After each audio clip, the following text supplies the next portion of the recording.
that's the way I like to beekeep, but I do like catching swarms.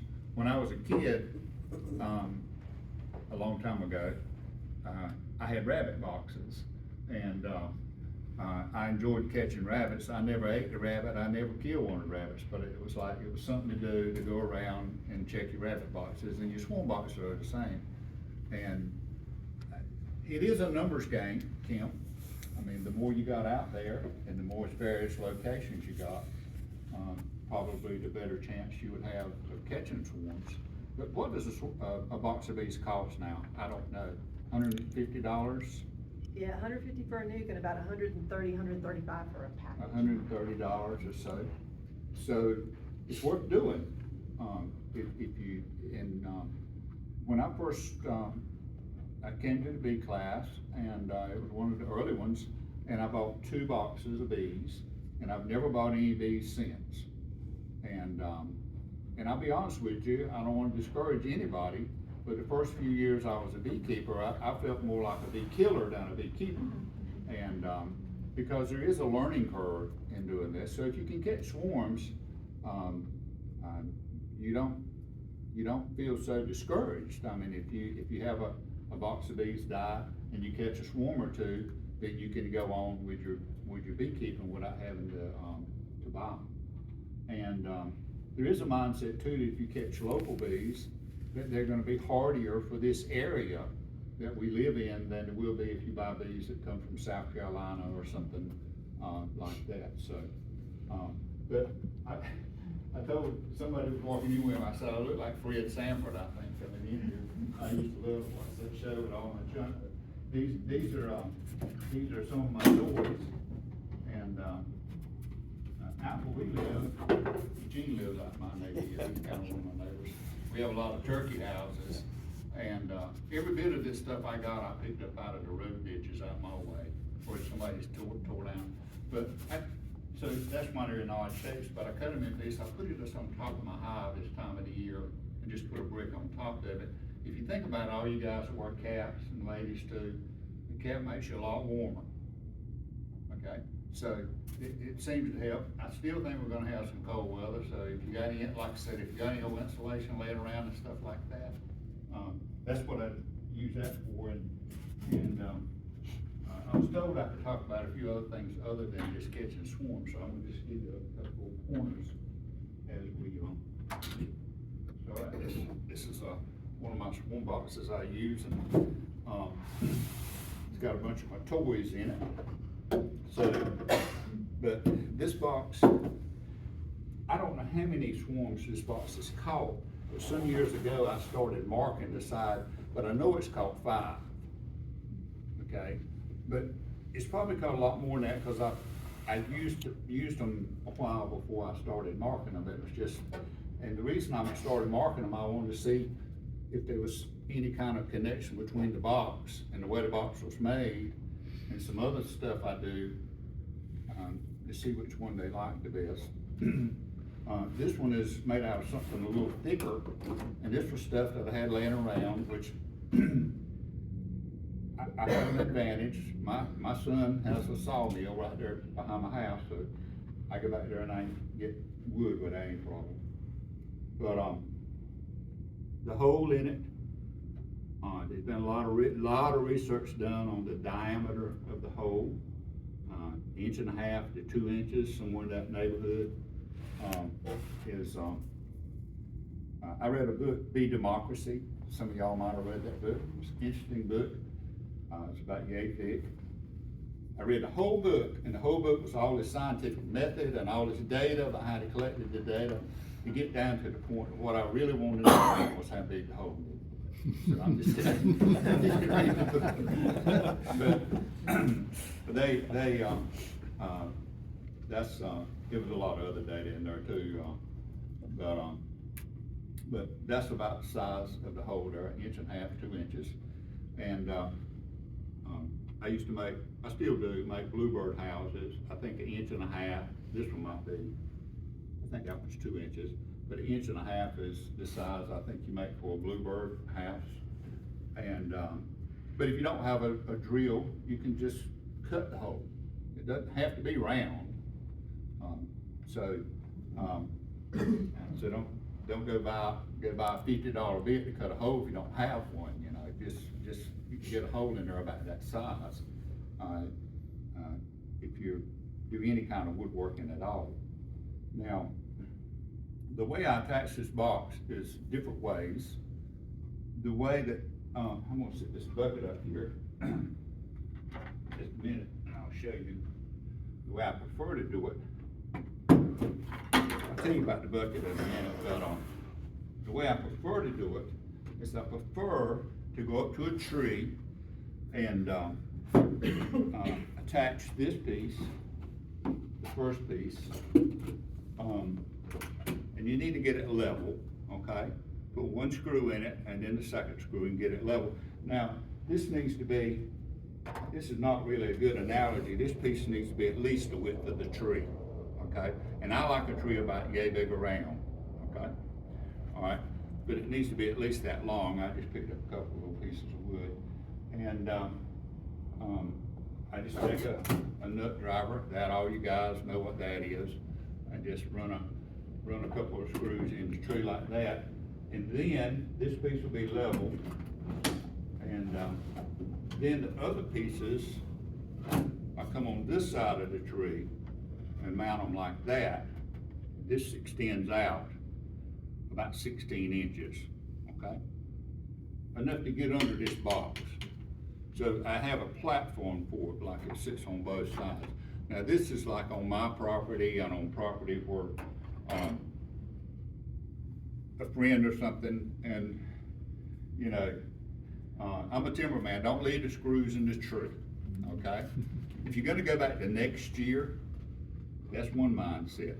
But I mean, it's so easy just to run them right back out with the drill, just take them out and take them down, and especially if it's not on your property. I leave them up on mine a couple of years, and then sometimes you have to back them off because the tree's growing and stuff.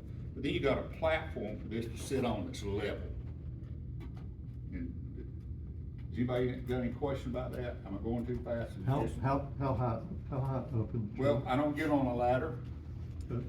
I'm 71 and a half. And my knees are bad, and my back's bad, and my eyes are bad, and my ears are bad. But anyway, I understand it every day. try not to have a bad attitude though. So whatever I can lift this up about like that, okay? Now, would it be better up higher? Possibly, but I get swarmed at that high, okay? So, I don't get on the ladder. That's the whole, but you're gonna see the things I do is I don't get on the ladder because, you getting up on stepping on top of a step ladder and you're trying to get a hive out of a tree you can get hurt doing that. It's be easy to fall. Especially when some of the bees drop down your neck, stuff like that. The other way I hang this box is these little cup holders on the side, okay? I like holly trees, especially if it's a holly tree that's kind of a big one that's out in the open where it'll bloom. You know, a lot of times hollies in the woods will be too shaded and it won't always bloom. That's a real attractant for bees. So you know you're gonna have bees, and most of the time hollies has got nice limbs up at a good height, okay? And I use some old chain that I have laying around, just some old dog chain, and I take the chain and I find me a good looking limb, and I generally like to orient the opening of the hive to the east or the southeast where the sun comes up. It's generally the way I try to do it. You can't always do it, but if you see a nice looking holly tree that's stout and everything, and I take this chain and I just throw this over a limb, you know, a low hanging limb, and I hook the chain on the sides of the box, cup right here, okay? That's how I hang it on the tree. And it works. Sometimes I'll take a little block of wood like this and put it up under the bottom of the box, the back side of the box over there, up against the tree, to make sure, to try to get it level. I like it to be level as possible. Anybody got any questions about what I've told you? What about the top? Okay. Y'all gonna snicker about this, And do you I use strap? political signs. They're readily available, there's gonna be a whole lot of them out in my neighborhood before long. But I use political signs, and, they're light, that's what's on the bottom too, but I attach that. And, the political signs, you know, if you put them up, and they'll readily bend that way, they won't bend good the other way. And, I just put them up there, and I use a stapler like this kind of stapler, and I just staple them down, around, and view across the top like that, and that's the top. And you put it flush on the back, because this part will be up against the tree, okay, or the building. Buildings are good too, but this part will be up to this part up here. I used to cut them to fit, but, that was extra effort, that didn't need to be done. That makes like a little roof for it there, and it seals it up nice like that, and you want this to stay dry. I mean, when the bees, you want it to be a dry area for the bees to go into. So that's the way I do it. Now, you can do it with whatever you got, but political science, Do you use any type of straps or anything to keep it from rocking in the breeze, or? I generally do not. Okay. Now, obviously, the more stable it is, the better I like it, and that's why I like to put oftentimes a piece under it on the back side that just kind of hold it up. It's the weight of the box is hanging with the chain. Okay, but my preferred way is to make that little frame I was talking about and put it up there. And if you were nervous about it, you could certainly take a piece of rope or a strap and put around it, but normally I do not. And I can't remember one falling off. I had one stolen or taken.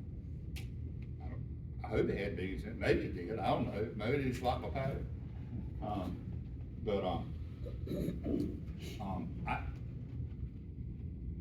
I can't say enough about, putting your swarm boxes out, about location. Location is very important about where you put them. And, these boxes don't have much ventilation, so you want it to be in the shade, okay? And, you want to be sure there's bee activity in that area. Like a holly is a really good place, you know there's gonna be bee activity. I go to church at First Baptist Church downtown. There's a lot of bees in the city. A lot of people don't think about bees in the city, but there's a lot of flora and fauna in the city. There's, a lot of trees that have been trimmed in the city, limbs trimmed off of them that have hollowed. There's a lot of voids in trees in the city. First Baptist Church, they have bees in the bell tower.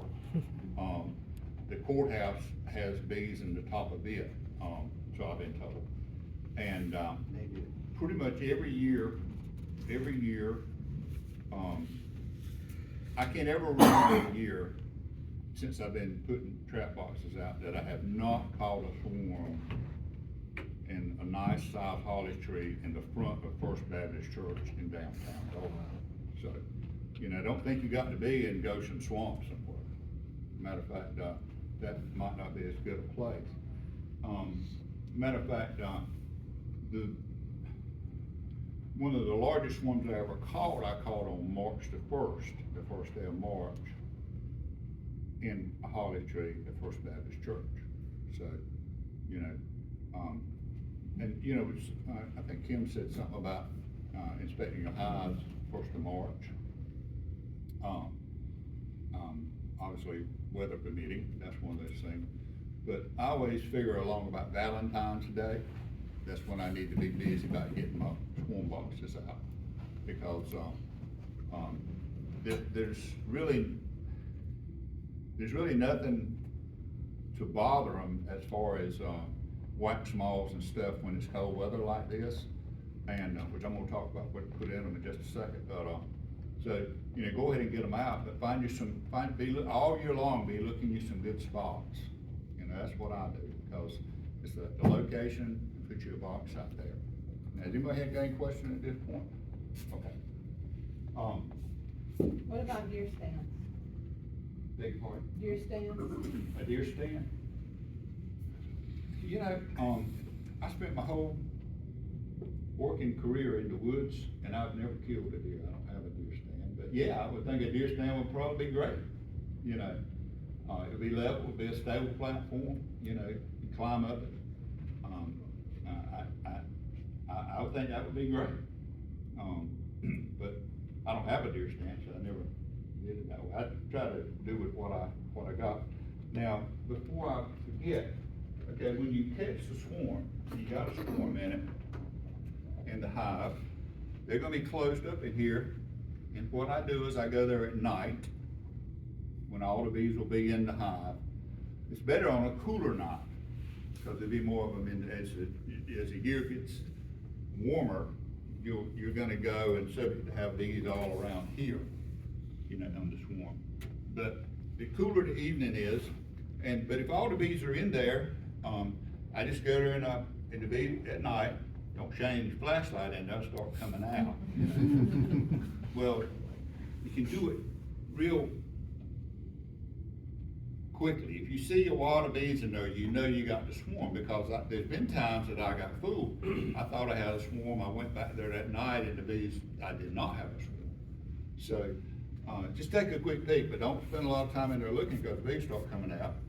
And anyway, I just put that on there, and then I staple that down with that, okay? So when you got fooled, what do you think happened? Because that happened to us. We thought there was bees, because we saw bees around it. We closed it up, got They're it. attracted to what you got in there. They're foragers. That's a good sign. So they'll come And right there up. may be some old residual honey on the frame that you put in there that they were cleaning up. They may have went in there to swarm at 10 o'clock, but most of the time swarms are a little after lunch. It's kind of that queen mating. It's kind of like swarms, most of the time you swarms are gonna be, but they might have went in there, stayed for a little while, and then the scouts come and got them and they went somewhere else. They're wild creatures, they do what they want to do. Yeah. And, but when you go get them, I made this, see it's very technical, just a little thing with screen wire on the outside. And if I got a lot of bees hanging around the outside, I put that up there and I run those screws and carry home like that, okay? And I use one of these like this for the little screws. Easy cheesy. I think this was Harbor Freight. It may not work tomorrow, but anyway, I think it was like $10 Harbor Freight. But that's how if there's bees on the outside, but if they're not, it's easier just to stay with. Now, when you get home that night, okay, you get home that night, you want to take this off, because the spots will get hot. It doesn't have ventilation and stuff in it. So don't carry it home and leave it closed up like that and go to work the next day and think I'm gonna take care of that when I get home. Don't do it that way. And when you carry this box home, don't sit it right out there in the full sun. Because like I said, I don't have a vent in it or anything like that.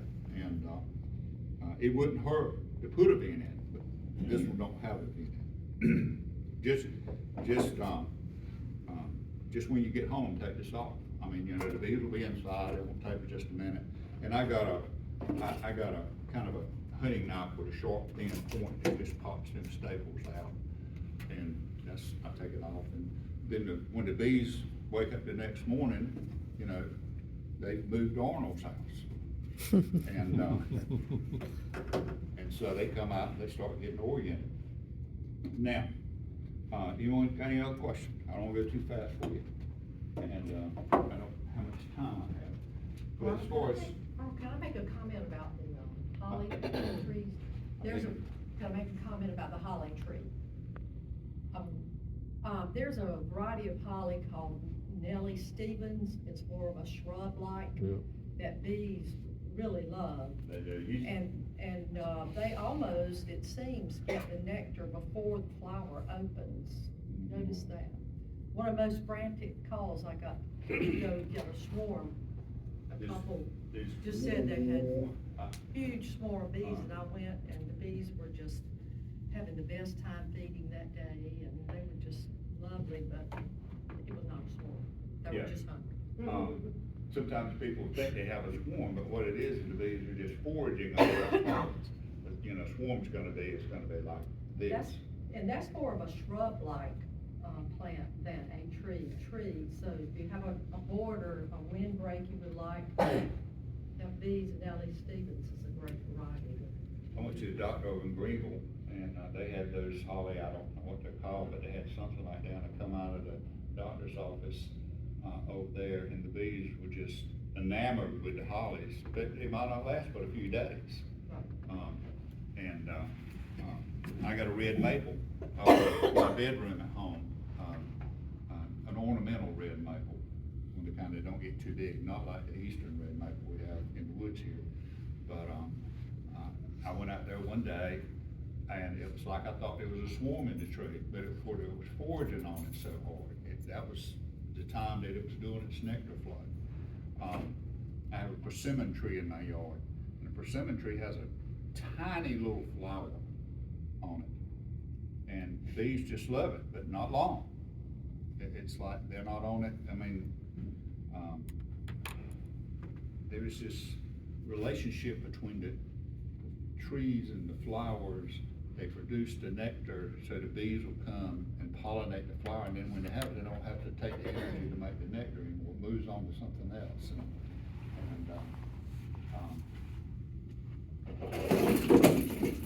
It's easy for me to see intelligent design and all of that, but I didn't come here to preach. But I will tell you about it later on, but I want to give you a few pointers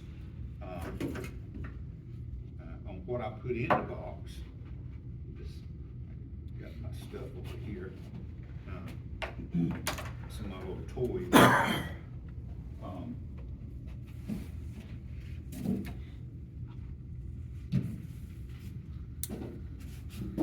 This is another box design that I use, and this is it's a big box. I only use mediums, okay? So I don't use deeps and everything, but this is a big box, and I like to use this because if you catch a swarm in it, I don't have to take it out. They're just in here, and I put some more frames in it and put the box together, and I like to do it like that. And but the way I put these in here, I got some extra stuff because somebody asked me to say something about checkerboarding and nothing else. But like I said, I use this and this. Turn it, we all can see it. Okay, you see there's 3 frames in there. This is the way that I do it. Other people probably do it other ways, but this outside frame has got 2 screws in it because in moving around in the car and everything, I don't want this stuff to move. I want to get it up in the tree and not have to worry about it coming all apart and spacing being wrong and all that. So I just put a couple of screws in that outside one, and run these out. See, and now when you put this in, all of these screws, if you'll drill yourself, just drill a little hole, it won't split your frame up.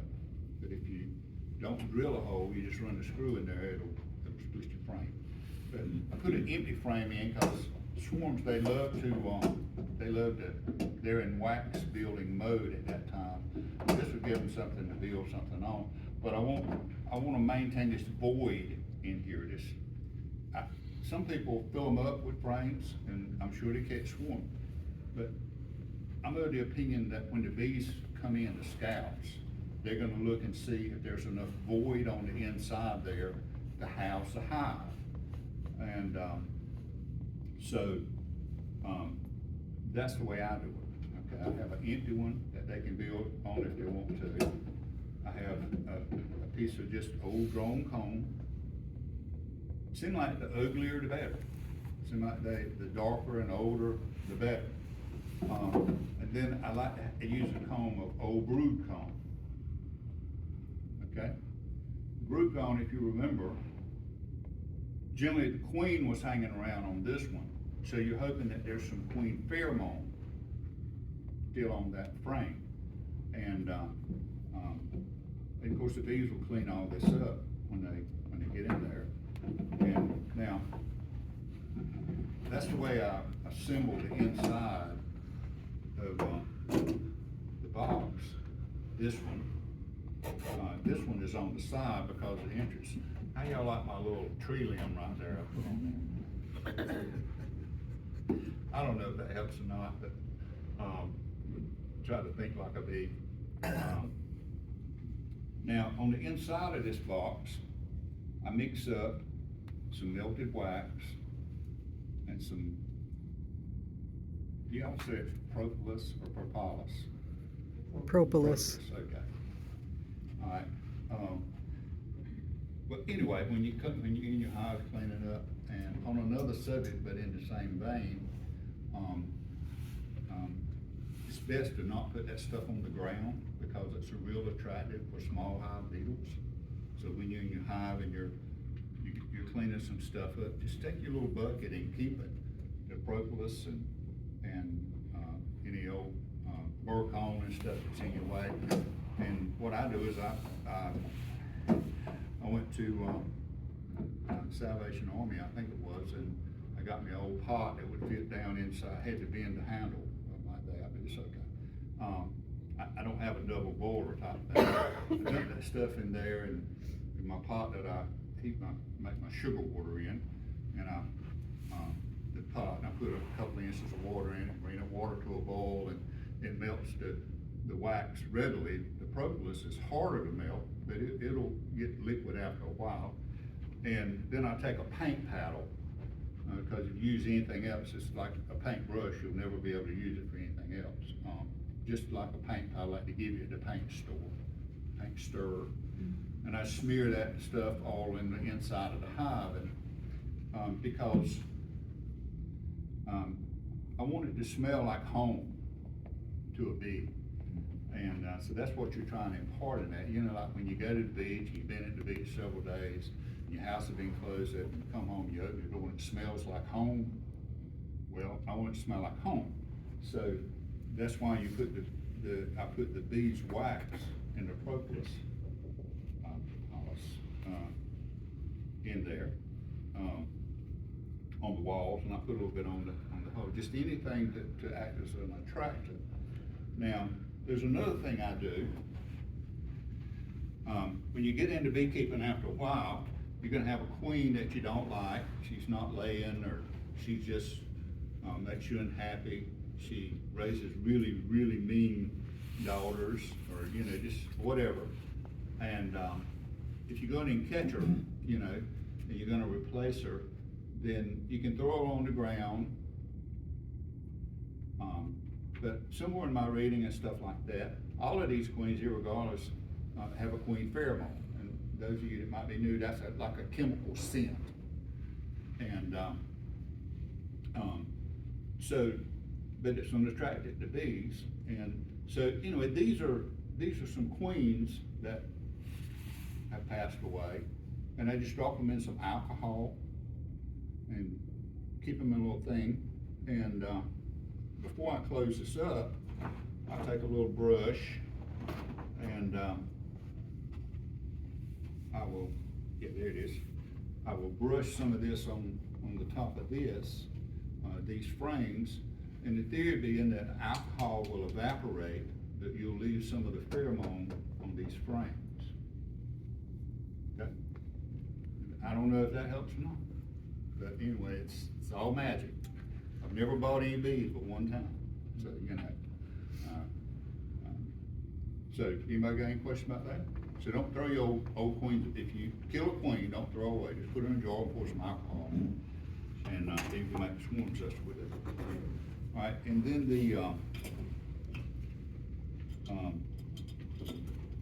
this you can buy from Dead Dot. It's a, it smells like lemongrass, it's obviously got lemongrass oil in it. And, but it's supposed to have a swarm pheromone in it, and I've used it, and I catch swarms. To be honest with you, I got low on this in this bottle, and I poured some of this in it, back in this bottle. And, I put a few drops of lemongrass oil.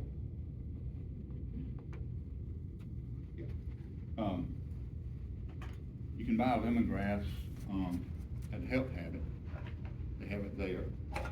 And, I don't remember what it costs, but it's not too bad.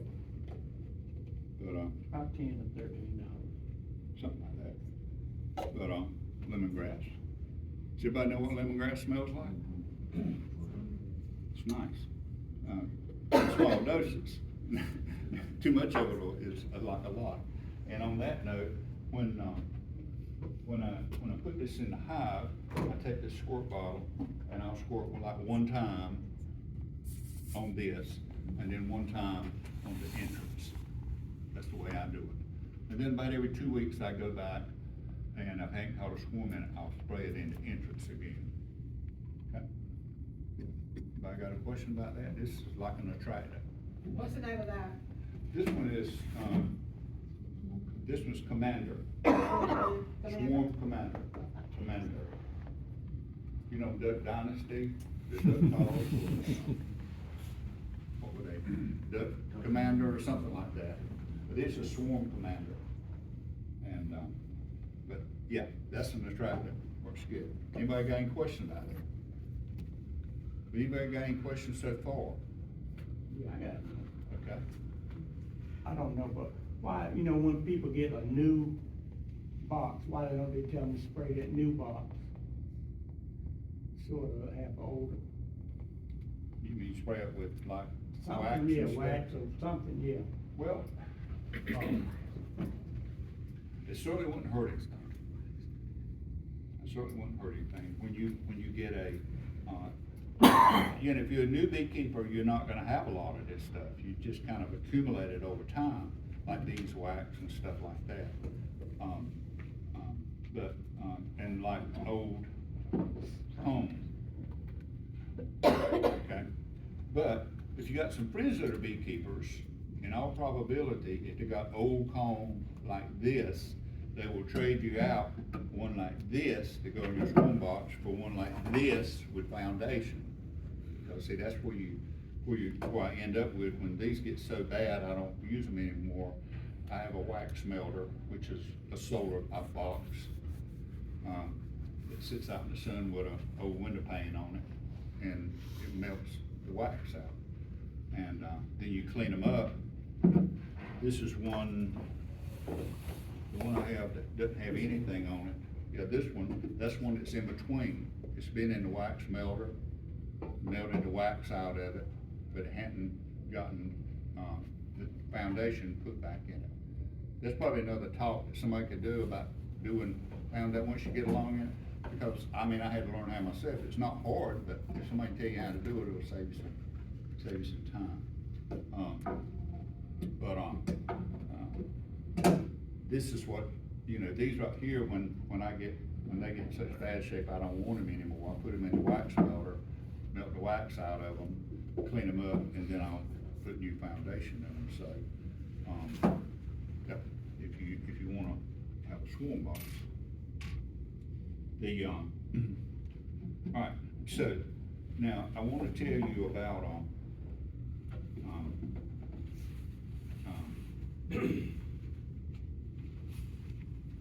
let's see, there was a couple of things y'all wanted me to talk about beyond swarms, and that was this time of year, like reversing your boxes.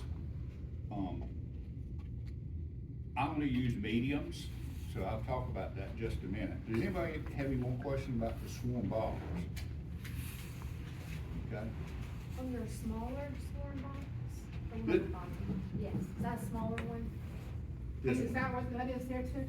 Is that a swarm Well, box? That's a small that- one? That's something, no, that's not a swarm box, that's a little nuke box I made there. That's, that one down there is, that's what it looks like, that's what Saponi Creek sells for a swarm box. You Um, would, It's deeper. a little than- bit it's deeper, than that, yeah, but it's That's more not big narrow. enough, for a swarm box. They'd be like 18 inches. Uh-huh. You can, I tell you, like I said, if you can't do woodworking, and this is simple woodworking, you know, this is skill saw type stuff. If you can do some woodworking, like where somebody's building a house, like, Buddy about, he can tell you, if somebody's building a house and they're using 2x12 floor joists, they're not treated. You wouldn't wanna use a treated board, but a 2x12 is gonna be what, 11.5 inches, Buddy? I think that's right, 11.5 inches. Well, you know, if you're trimming boards off or anything like that, just, you know, they'd be glad if you pick up the scrap and, make you some boxes like that. And it's almost like the bees, if I had to wager an opinion, the thicker, they like it better. This box, this style box right here, I caught a really nice swarm in a box like this last year, and I just started making something like this last year, cause I just wanted to see if I could catch swarm in a box that I could just, yeah, it was a box, I didn't have to take them out. And, I made this bottom attachment for this solid, and if I was making these, I would make this deeper, okay? But I just had this, I think I was using it to put a new queen in a hive or something as a spacer. But I just had this, and you see, I attached it on the bottom. That is, like what you guys probably know, maybe you ladies, but what you hang a pipe with, like a plumber, you can buy it at the hardware store, you wrap it around and it comes in a roll and. It's called plumber's tape. And they make it in plastic too, I just happen to have this, and, just run a couple of things in it, holds it together nicely, you see. And, but of course, if I caught a swarm of this, I would take this off and put a box, beneath it and go with it. But, I say again, you know, be on the lookout for your spots, get your boxes out now, you know, swarm boxes out now. You know, I don't wanna take anything away from that, but, when I was a new beekeeper and I got me some boxes, you know, I spent a lot of time in my shop painting them up nice and pretty. Bees don't care about any of that. I mean, and pretty counts, and pretty is important. If you want some nice pretty boxes out there in the yard, it's not a deterrent, I don't think. But if you wanna catch bees, you know, throw you some old boxes together and go hang them in a tree. And, at $130 a clip, this box that caught 5 down here, that was well worth the few minutes it took to throw it together. Plus, you know, it's a fun thing to do, you ride around and check your boxes. Now, how much time do I have? You got time. Good. You got Okay. 10 minutes or more, 10, 15 minutes. Okay, because I have a couple other little things I wanted to tell you. Okay, there is, in the same vein as this, well, I'll talk about this because, these 5-gallon buckets are everywhere. My son owns a sawmill and they have, yes, According to Dr. Seeley, the volume is what you're after. And that volume is a 10-frame deep box. right. So if you're looking, a kind of inexpensive way to get one, that's what you could start with. So, that was the general reading I had.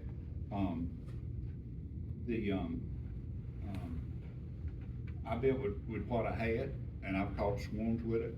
I have one 10-frame deep, I don't use 10 frames, and I don't use deeps, but I have one 10-frame deep box,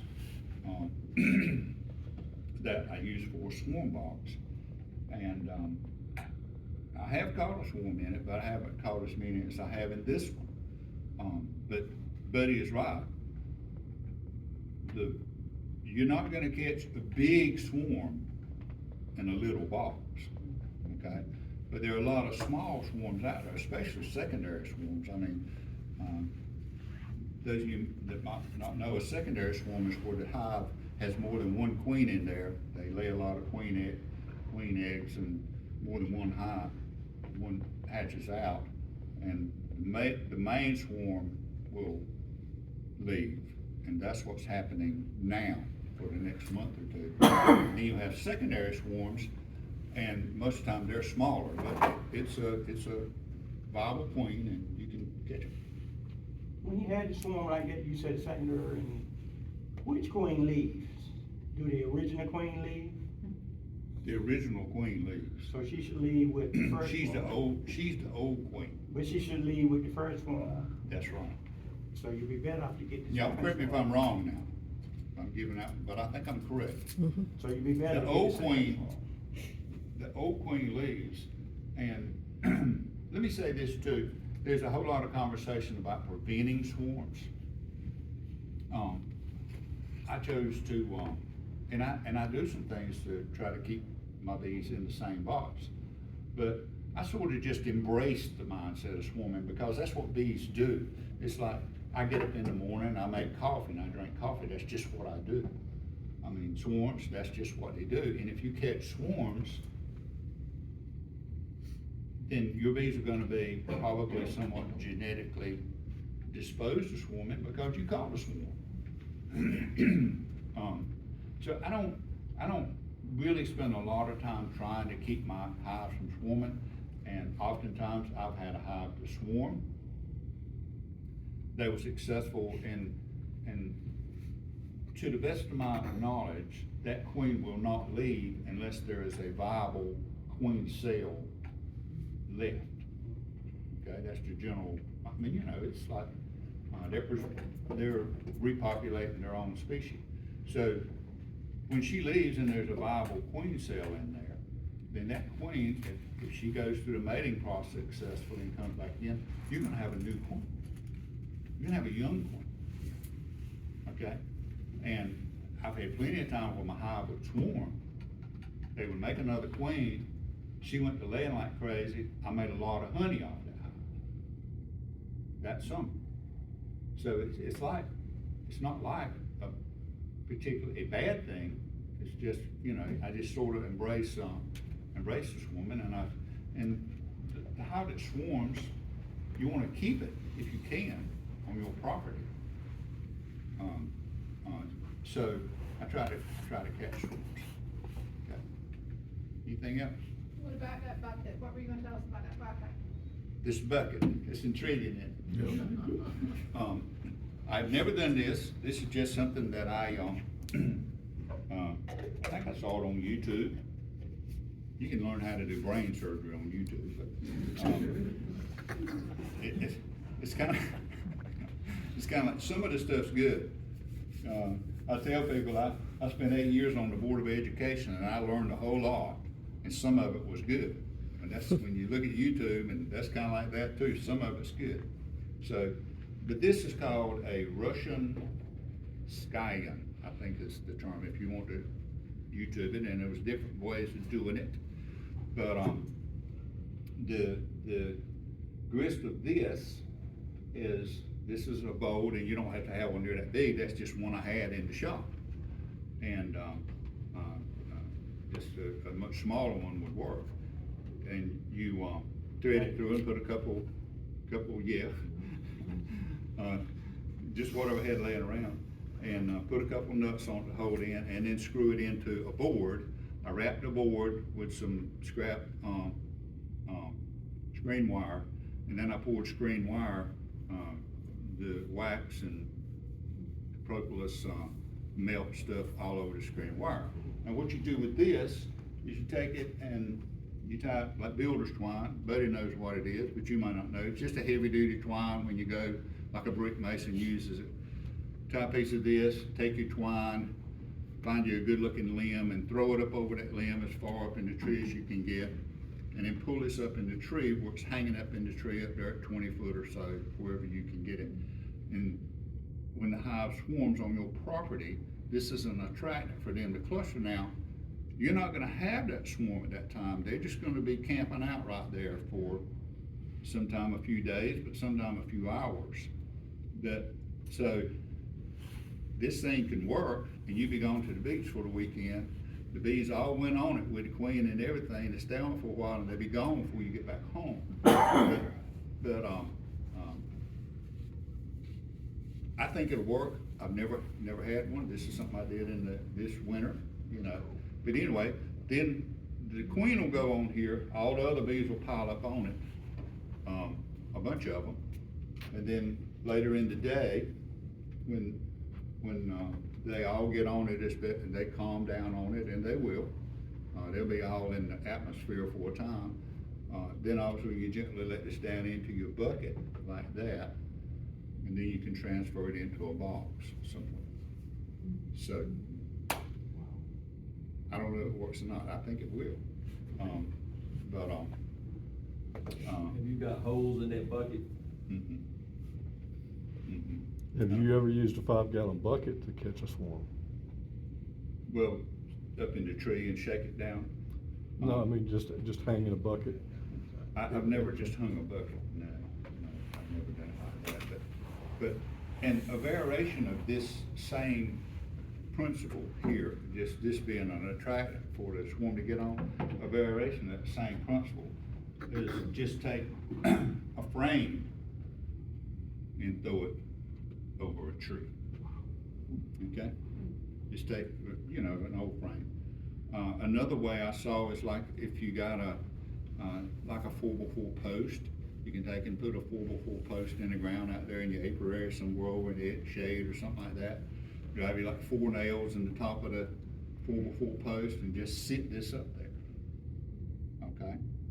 And if the queen, when she comes out to swarm, and they're gonna congregate, now, excuse me, when they congregate on this, you got them for a little while, and you can take this and put it in a box and hopefully have your queen and the bees. But let me caution you, because I've done this in the past. I caught a nice swarm in a box, and I set the box down on the ground right under the area where I caught it. And you got to keep in mind when you got a swarm here or you got a swarm on this, that the scout bees are out hunting a home. Okay, so if you take this and you just sit a box right down where they're at, the scout bees are suited to come back and collect that swarm that you got in a box and take it away. Do you understand? Have I lost you? So you don't have to send it a long ways away, but you would want to put it away from where the swarm was at in that tree. A couple hundred feet, you know, if you own 100 or 200 lot, I'd put it on the other side of your lot until you can get them situated. Because if you put it right down there, they can the scout bees can come back and get them. I had it happen to me. I had a really nice swarm, and I said, yeah. And the scout bees had come and got them, and I went back, they were gone. Now, any other question? I won't be too long. What is that other thing right there with the red? Yeah, that's a good question. That's on another subject, but I brought that because this box, I don't use that on this box, but see this box, I just put a lid on this one, hang it in. And you asked Eugene earlier about how I covered the other one. I don't put the political sign on this one. I just put a regular lid on it like that. Okay, this lid, the American Bee Journal magazine had an interesting article a couple of issues back about small hive beetles, and where I live, I have a lot of trouble with small hive beetles. And but anyway, they had an interesting article that they had been researched, and I think generally most people think that if you put your hives out in the sunshine, that you have less trouble with small hive beetles, because small hive beetles don't like the daylight. They look in a dark place, and they especially don't like red light. So the gist of the article was to to put I ordered this on Amazon, it's plexiglass, it's 12 by 12, and, I think it's like $10. But generally the gist of this, if you have a hive and you got a whole lot of small hive beetles in it, then if you put this lid on the top of it, they don't like the red light, it will make them basically want to leave. You make not a good environment. Now, I had one hive that, now, if you got a solid inner board, now in the summertime, I used the screen, the mesh upper, what do you call it? Inner, Anyway, you know what I'm inner talking cover. about. Thank you. That's what I use in the summertime, so this would let the light through. Well, if you use a solid board with just a hole in the top, then obviously you wouldn't have as much flow. So I put this whole piece on this one, and then I ordered a couple more of these, and I cut them in half. And I'm gonna try it this summer, because I have a lot of trouble with small hive beetles. But it's real simple. If it makes them unhappy and they don't wanna stay there, then, and you see, I use, making the box, for me, making this box is real easy. But folding that tin and everything to go on the top is aggravating. I don't like to do that, so I just put the political signs on the top of these too, so. This on the top of my regular hives, and, it don't matter what sign you use, it can be a Republican or a Democrat. The bees are nonpartisan, they would just as soon sting either one. So, just get you some signs. And, every election, you have some politicians that lose, and so they're discouraged at that point. They don't always get their signs up real quick, so you actually be doing them a favor to get some of their signs. Tell us about your new. Okay, a little loot box. This is one that I've made some, like, and, this time of year, when you go in your hive, when you do your March the 1st inspection, weather permitting, I like to go in the hive, and the first, ones I look at, I just kind of lift them up like this and look under, and if I see any queen cells, that's just, they're gonna, swarm cells are gonna be down on the bottom, So, if I see any queen cells, especially if they're capped, then there's that, that hive is in swarm mode. And you can try to keep them from swarming, but at that point, they're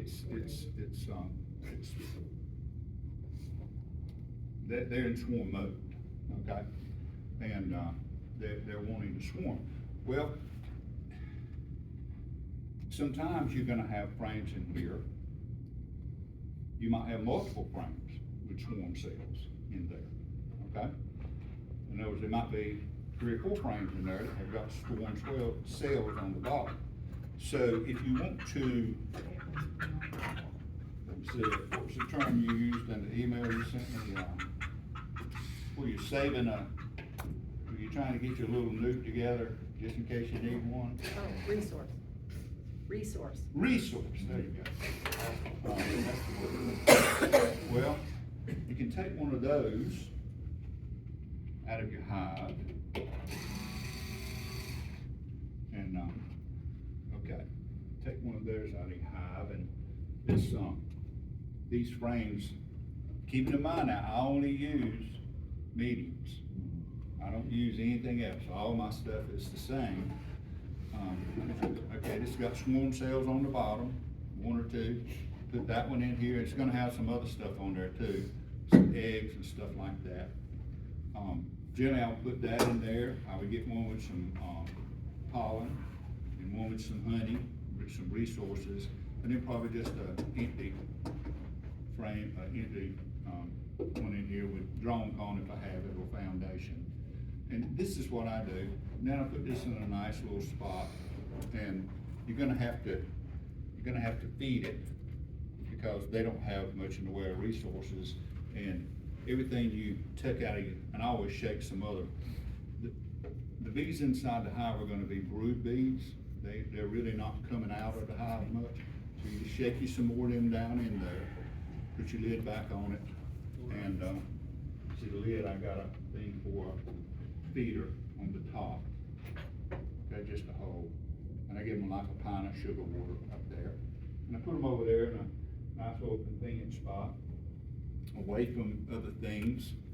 And, when that queen hatches out and she makes her mating flight, and hopefully she'll come back there, a cute little box, and you'll have you another little hive of bees. And if she don't, if she flies out and a dragonfly eats her, or other things that happen to them, then you can just take this and put it back in your hive when you took it out of it, if you like. But a lot of times you'll end up with another queen, and she might be a lot better than the one that they end up being here. So, I mean, you just, depends on how she's mated and everything. You can't really look out and tell. I've had some big, beautiful, long queens, and they wouldn't lay that much, And then I've had some queens and that weren't that impressive, and there's nothing but brood. That's what I built these myself, and they're very simple type of constructions. You can buy them, and my lid on the front right there, entrance. This one I just stored like this, but what I do with that is I just simply move it over and leave a little entrance there, whatever I feel like I want them to have, and just run the screw back in. Real technical stuff, I'm telling y'all, right?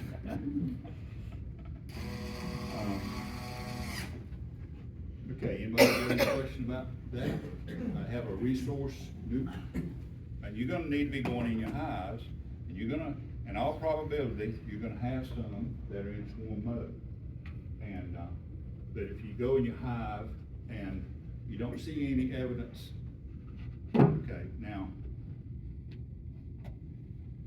I know we got new beekeepers, and so your swarm cells are gonna be on the bottom of the frame, this lower part of the frame down here, okay? And sometimes they won't be capped, they look like a little peanut. Y'all know that, I'm sure by now. But sometimes it'll just be like a capsule there, and you'll look in it and it'll be some milky looking stuff. That's a queen in the making. Now, sometimes they'll have little caps down there and there not be anything in them. They just made them, but if they don't have anything in them, you're good that day. You're good that day you looked at them. So you can do a little different, but if it doesn't have to be a whole capped peanut. It can be like the cap in there and milky looking, cheesy looking substance in there, and that will be a queen in the mating. Okay, so they're in swarm mode. I mean, they just haven't got that far along with it. So, but if you go in there, you don't see any of that, then talk about checkerboarding just a little bit. I won't take too much time, but if you go in your hive and you don't see any queen cell activity, okay, but you know that time's coming, you want to give them room. Well, I like to go into the winter with 4 boxes, okay? And somebody else that uses a blend of stuff can tell you differently, but if you got 2 deeps, some people use deeps, then what's happened during the winter is the resources down in the bottom. Now, there may be some pollen down there, but most of the time they have eaten all the resources and they have come up to the top. And your brood's gonna be up under the top. And you have 4 or 5 boxes on your hive, and you'll look into the top of it and you don't see nothing but bees. Say, man, this box is full of bees. But there's not any bees down here or resources down here. They've just all moved up to the top.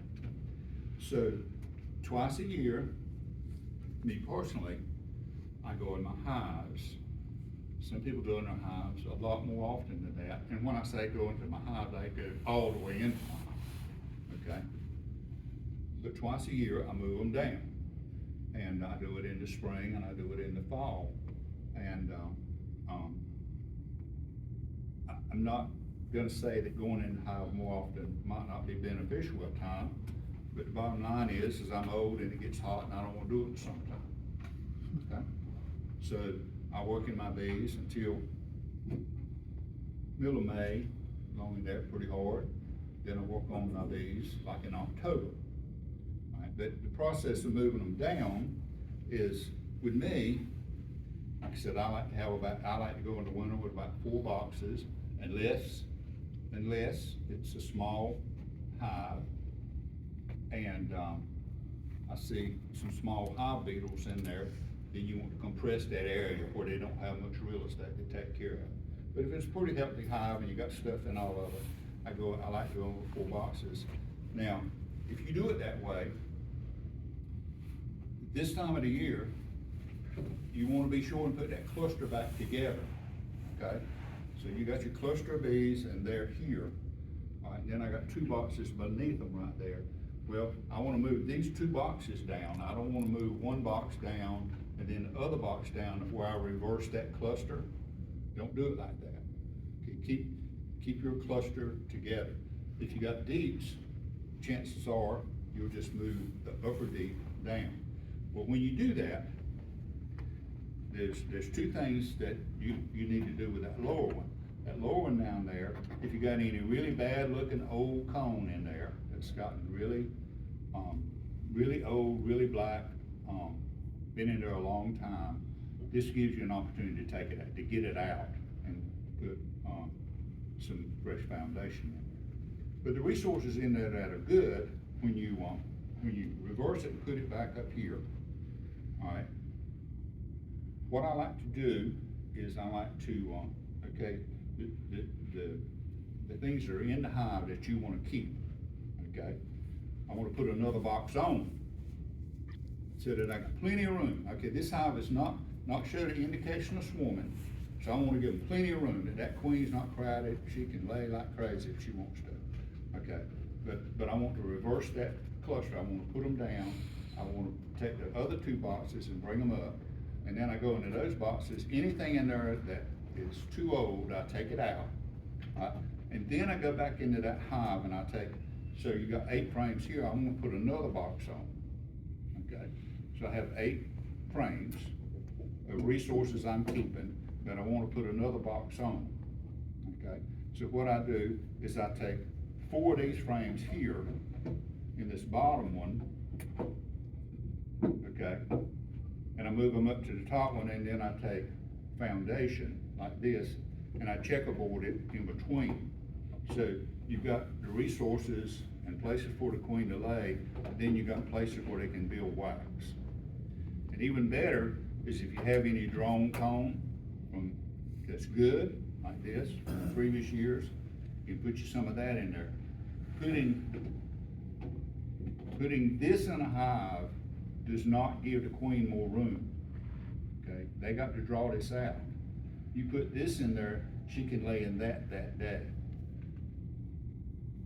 You understand? Have I lost you?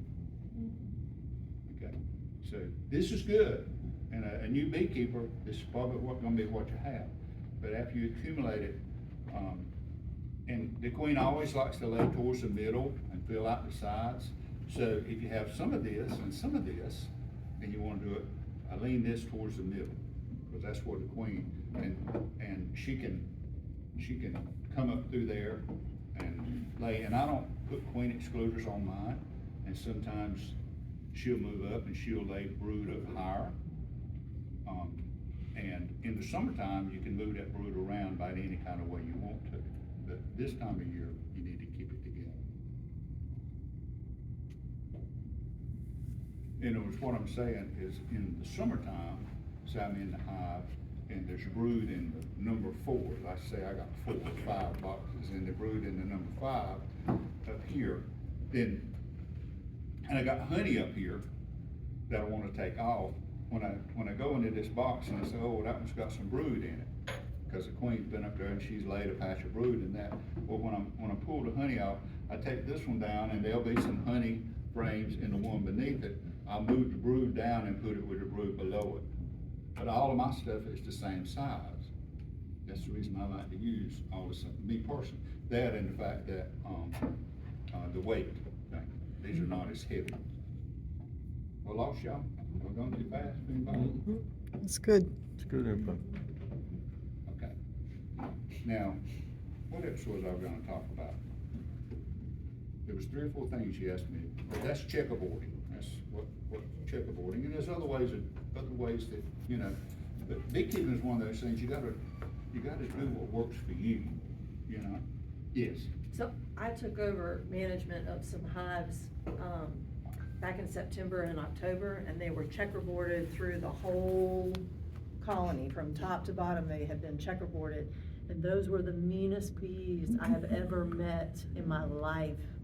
And of course, we were going into fall, so I uncheckerboarded everything, got everything consolidated, and the next time I went to see them, they were much They were kinder. happier. Yeah, so do you, and I heard you say you don't like to checkerboard in that brood area. Is there ever a time that you do go into the brood nest and checkerboard? If I go into the brood nest and the frame, okay, you know, they'll want to lay here like this, and then they'll want to have a frame of honey like that. With the queen, she can do it, but she has resistance going over capped honey, going over the top of capped honey. She can do it, but if your frames are capped over with honey like that, and she's down here, she has resistance going over that. So one like that, I would wanna take one of those. If I wanted to give her more room freely, I would take one of those and move it and put a drone comb into where that brood was at, so that she would be able to travel up if she wanted to, easier. It's just, I guess it's a natural thing. Where the capped honey's out over the top of them, the queen generally don't like to cross that. So, in the fall of the year, sometimes they'll get honey bound, that's the term I think they use, honey bound, and they have a tendency to swarm because she don't think she's got any more room, and you put a box on top of there that's basically empty, but she's capped in with honey. So when you put that box on top there, if you took one of those out where she could move up and take that one with the honey in it and brood it and put it up right up above it, then put one down here, it sort of makes a more easy trail for her to move up. What about too, when you add a box, when your top box is full of honey, you just put the new box underneath that box? Generally, you put your new box under your box of honey. Okay. But when I take honey off of my hives, I take it off, I don't do it just once a year. I don't do it that way because,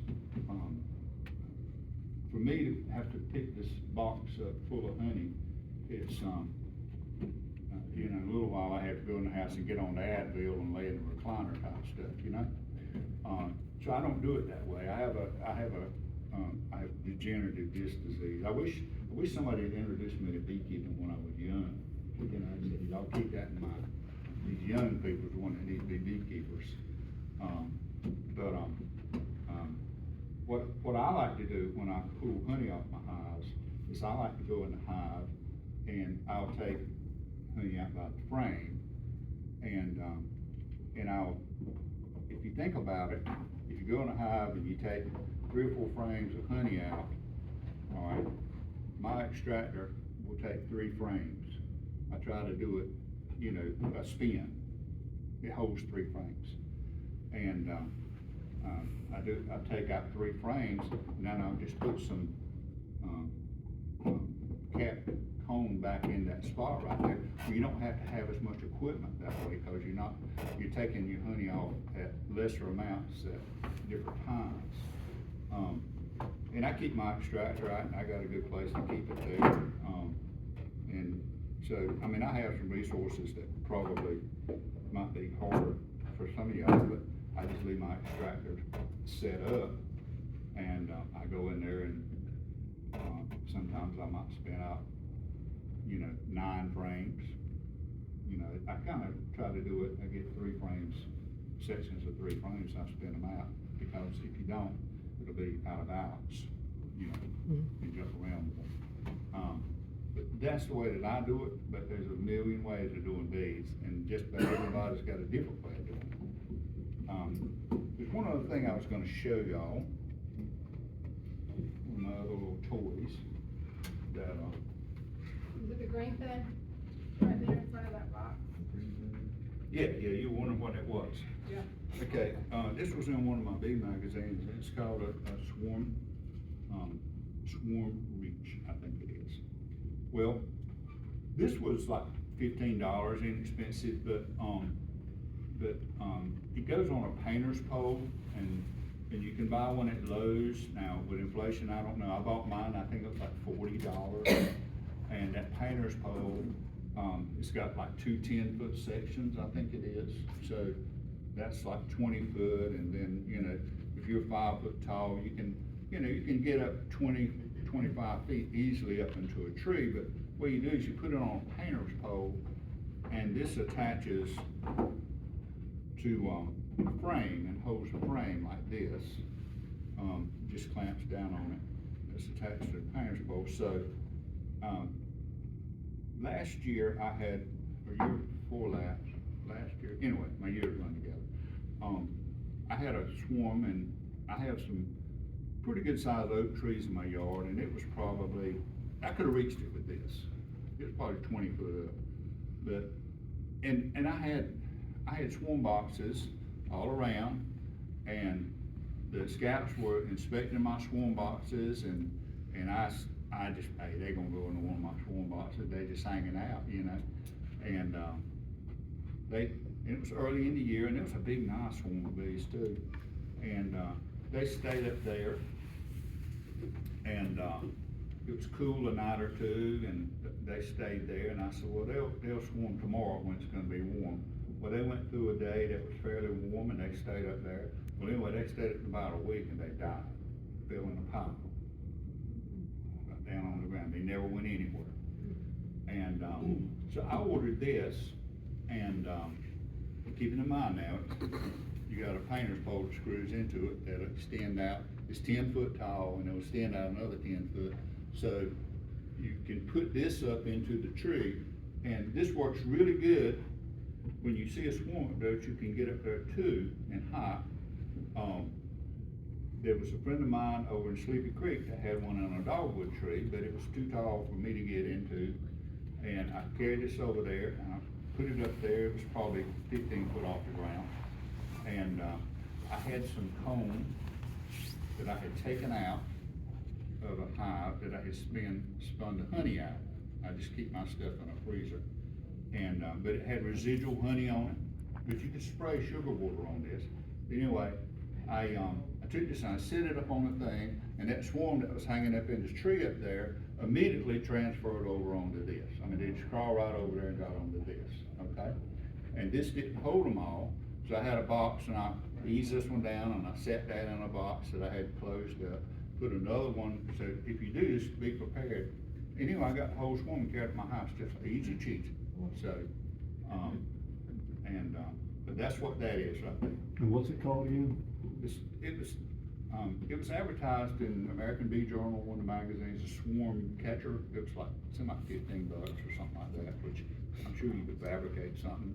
But I didn't know what it was. It didn't show a picture of it, and I said, I'm gonna try it, because that's what I do. I catch swarms, right?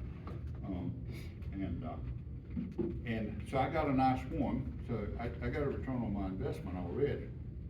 And, each year I have equipment that I mess around with, so,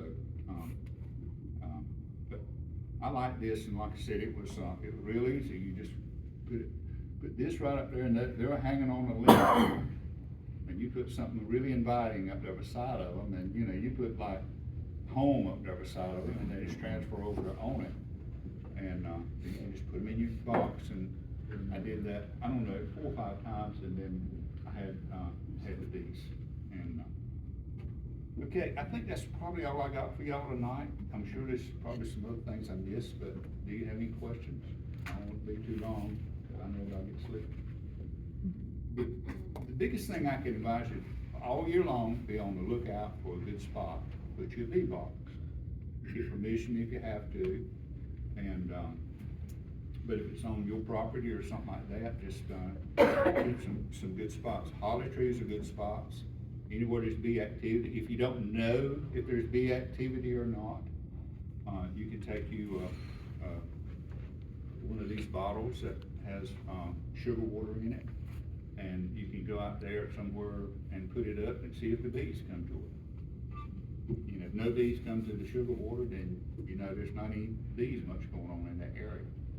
If you drain it out in a day or two, it's probably a good spot for a. Okay, anything else? Very good. All right, thank y'all.